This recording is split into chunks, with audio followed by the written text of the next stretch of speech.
Shoot. Guys, concise natin yung question. Yes. Good morning po. Anong aabangan po natin dito sa bagong movie na Pagpag?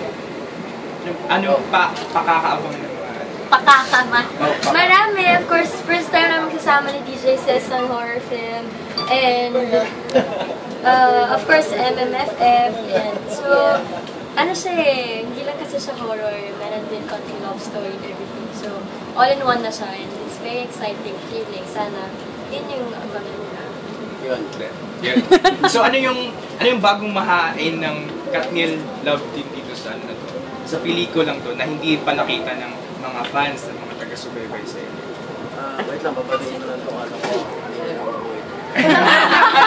Nandito na Hindi, pa. umaction kami ni Catherine dito eh. Medyo umaction kami. Okay?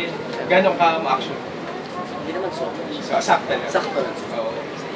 Also, sa Pagpag, di ba horror siya? May mga na-experience ba kayo na parang mga horror experiences dito? Habang nagsushooting? May mga anong magayon? Yung mga locations namin, scary talaga.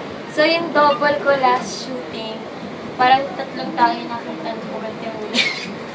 Yung na walang ulo pala. Oo. So, sa ibang tao, meron yung mga kwento-kwento. Pero sa aming dalawa, thank God wala na.